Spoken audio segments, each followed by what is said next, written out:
Y'all ready to watch a movie on slavery, but produced by Tubi? It's wild.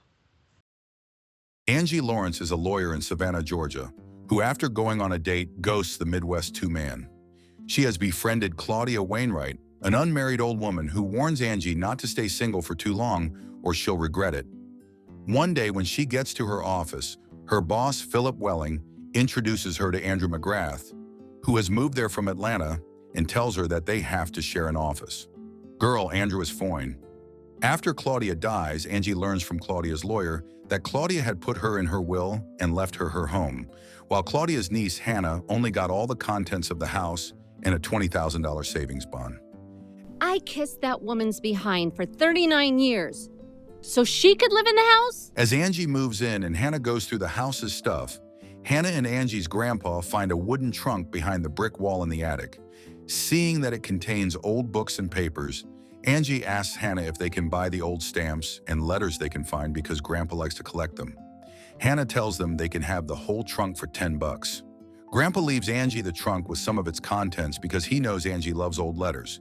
When Angie goes through them, she finds a journal with Annabeth written on the cover. Angie starts reading the journal's first entry and learns that Annabeth is using the journal to write to her unborn son, Andrew. Annabeth hoped that one day he'd be able to read it, even when she's gone.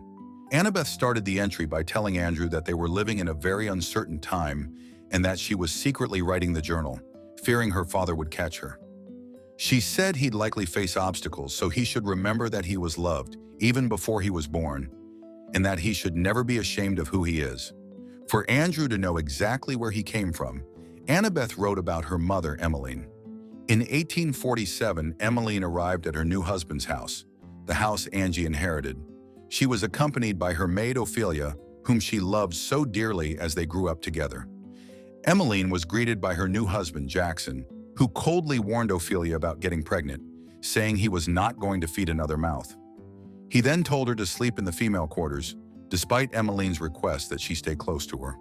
Because Emmeline attempted to intervene, Jackson told her that he expected her to conduct herself as a proper Southern wife and to do as she was told. Inbred Jackson needs to sit his Oz down. When Angie tells the office secretary Janice about the journal, Janice tells her that the attic is the original structure of that house. She says it dates back to before the Civil War, and some distant relative who was kin to the original owners had it rebuilt in 1925. When she shares that her grandma said that the man's name was McGrath, Angie points out that Andrew's surname is also McGrath, but Janice says it's a common surname, dismissing the possibility of them being related. Reuben, a field slave, started pursuing Ophelia, and they eventually fell deeply in love with each other. They eventually got married, promising to love each other for eternity, with only God and the sky as their witnesses. Ophelia showed Reuben the ring Emmeline gave her, and Reuben put it in her hand as a symbol of their love. When Andrew learns that Angie accidentally left her cases folder in the office, he asks Janice for Angie's address so he can give it to her. Meanwhile, Angie is getting beaten by Willie, the 18-year-old repeat offender she is representing. However, since he's going to jail, he wants to hit Angie with a decorative object. Luckily, Andrew arrives on time and defends Angie and knocks Willie out. Angie ends up taking time off work as she has many bruises all over her face and body. While Emmeline was visiting Ophelia, Reuben was getting reprimanded by David, the overseer, for wanting to replace his broken shovel before resuming work. That skinny white twink would get broken in two in today's world.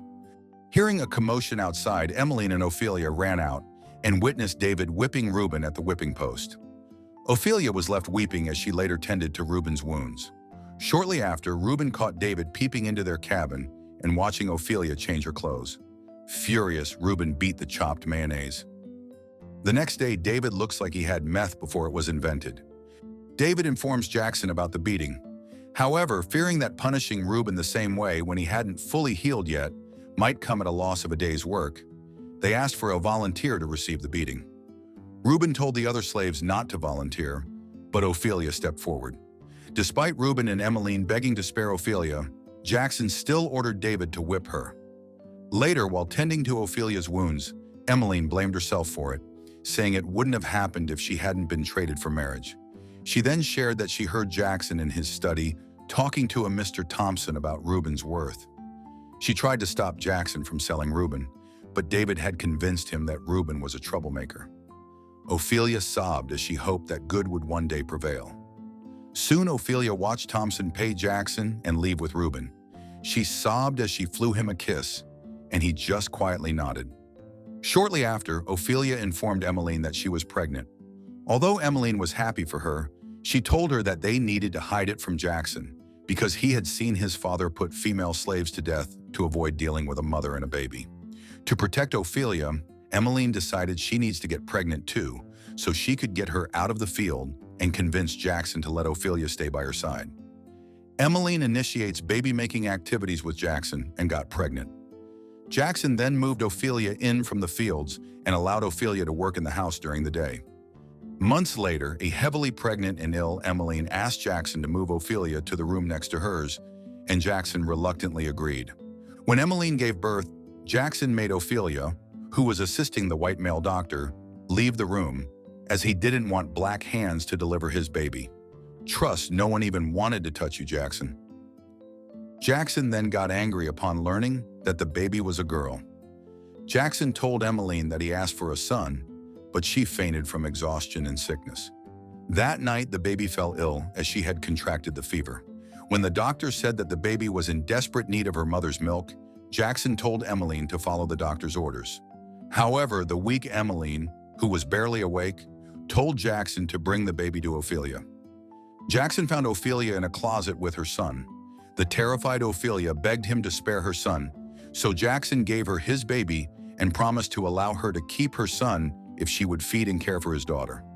Although the doctor warned Jackson that Emmeline might die without proper care, Jackson made the doctor leave to make Emmeline suffer for making a fool of him. Emmeline named her daughter Annabeth. When she recovered, Jackson, who was still furious that she deceived him, reminded her of his power. He then says she better give him a son since she made him suffer the indignity of his only child being nursed by black woman's milk. Jackson's mom should have swallowed his ahs. Months later, Emmeline finally gave birth to a son. However, when Jackson saw the baby, he was convinced that he wasn't the father because he had dark hair and skin.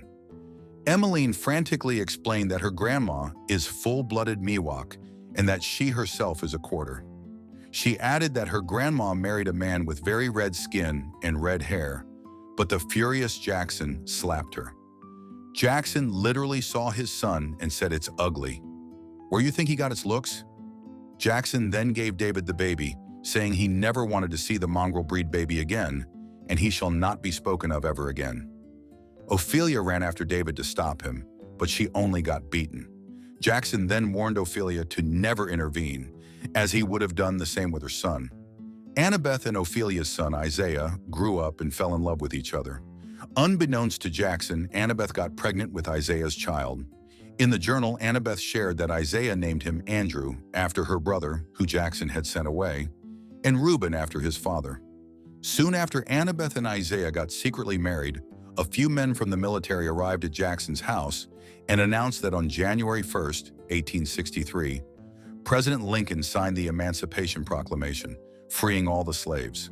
They were then recruited to join the ranks of the Federal Army and to be the first black troops in Lincoln's army. Before leaving, Isaiah promised Ophelia to return when the war was over. Angie reaches out to Rusty, a cop she once dated, to ask him to help her locate Andrew Reuben McGrath. Rusty ends up giving her Andrew's address. Angie gives Andrew the journal and warns him that some parts can be a hard read. In August 1863, while Jackson and David were discussing their declining finances due to losing the slaves because they were in fact terrible businessmen, idiots, illiterate, dumbasses, Emmeline convinces Jackson that Annabeth needs to travel so that she may find a nice Frenchman. However, it was to assist Annabeth as she secretly gave birth to Andrew in a cabin. To their horror, Jackson and David found them. David just snatches the umbilical cord while Annabeth screams in pain. The furious Jackson ordered David to whip both Annabeth and Emmeline. As Annabeth was being whipped at the whipping post, Emmeline took a pistol from the main house and fatally shot the meth man. She then went back to the cabin where Jackson was beating Ophelia and fatally shot Jackson. Unfortunately, Annabeth did not survive as she died from too much blood loss. 7 hours later, Emmeline wrote in Annabeth's journal to explain to Andrew Annabeth's death. She said she laid a pistol next to Jackson and David and informed the sheriff that she found them after sunrise.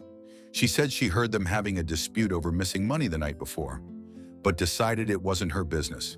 Seeing how distraught she was, a woman of fine breeding, the sheriff believed her. Just as they thought things couldn't get worse, one of the male field slaves came home carrying Isaiah's corpse, prompting Ophelia to break down.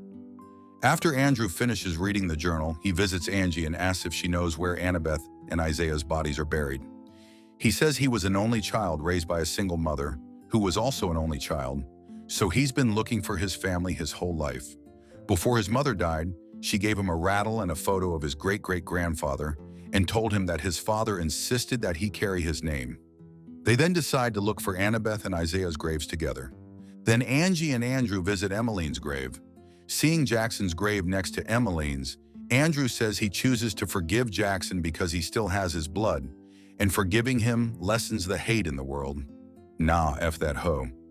Taking a few weeks off work, Andrew and Angie start looking for Annabeth and Isaiah's graves. Andrew recalls that in the journal, it says that there was a tin box that contained Ophelia's silver ring in it. He suggests they use a metal detector to look for it, as it was buried with them. Shortly after finding rusty nails and chains, they find the whipping post. Angie then comforts a furious Andrew, reminding him about love and forgiveness. Andrew and Angie grow closer together, and they eventually start dating. It's hard to trust Angie because she kinda looks like Carrie Underwood, and we don't trust that hoe. And sure enough, Angie admits she felt like she couldn't trust black men until she met Andrew. Shortly after, Andrew and Angie arrive at a house they assume Emmeline and Annabeth stayed at. As they search the front yard, they are able to unearth the tin box they are looking for. They then place tombstones for Annabeth and Isaiah on it. Angie and Andrew soon get married. They then name their daughter Annabeth. Slavery movies are always so difficult to watch, but I'm glad Andrew had closure with finding his family. I'm not sure about Angie, though. What did you guys think of this one? Subscribe for more videos like this. Turn on notifications and leave a like. It really helps the channel.